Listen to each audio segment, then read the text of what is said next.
Salutare YouTube și salutare tuturor pasionaților de boxe și sunet.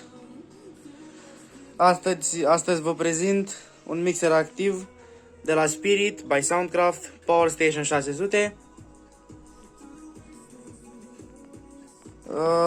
Este un mixer cu 8 canale de microfon și 2 canale muzicale. Avem spicoane pe spate, atât cât și cele pentru cablu normal,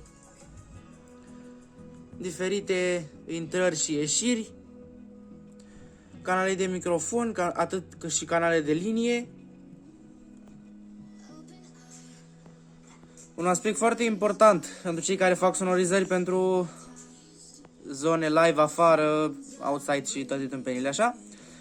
Avem pentru microfoane medie și medie parametrică, ceea ce este media parametrică este foarte folositoare dacă avem un microfon de genul.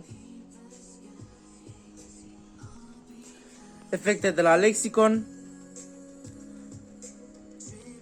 atât pentru sunet cât și pentru microfon.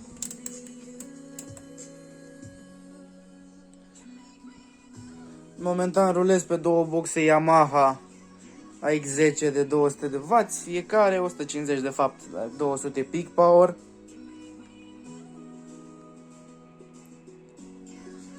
Eu zic să-l auzim puțin, pentru că sună splendid.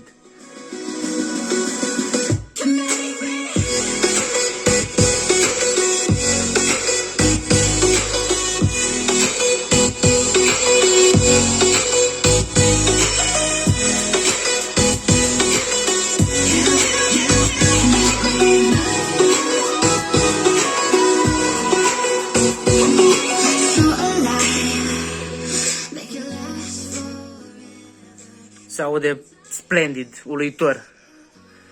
Și canalul de microfon 2.10. Se aude super curat. Nici un pic de brum, nici un pic de gâjăială, nici un pic de microfonie, chiar dacă sunt în fața lor.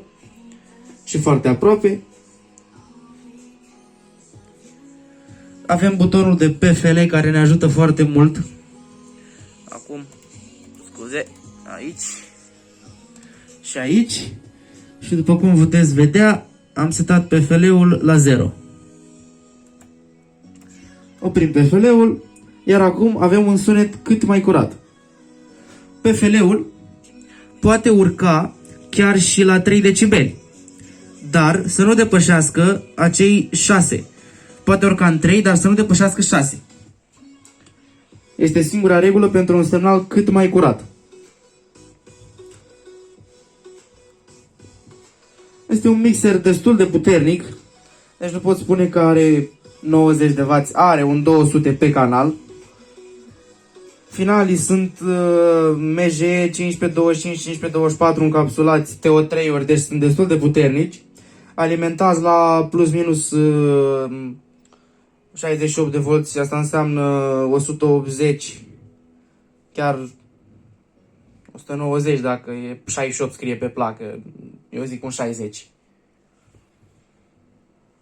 Se aude super bine, afară sună splendid, fără niciun pic de distorsiune, fără niciun pic de microfonie, fără niciun pic de... e perfect. Egalizatoarele grafice sună excepțional, sunt foarte curate, nu gâjie în purie. Zic să le auzim puțin.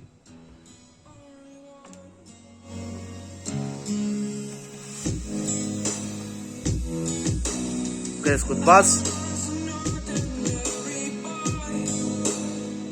cresc și medie și înalta.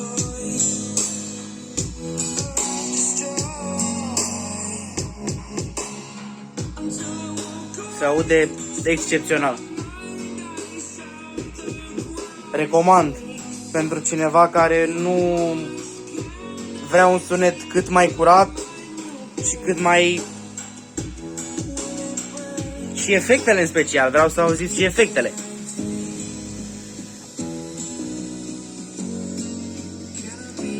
Avem un small room.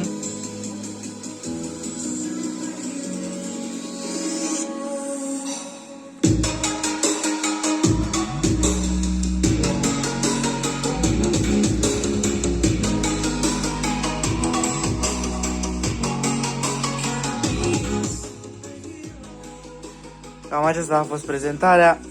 Sper că v-a plăcut. Urmează mult mai multe videoclipuri și chestii interesante. Stați geană pe canal, like și subscribe.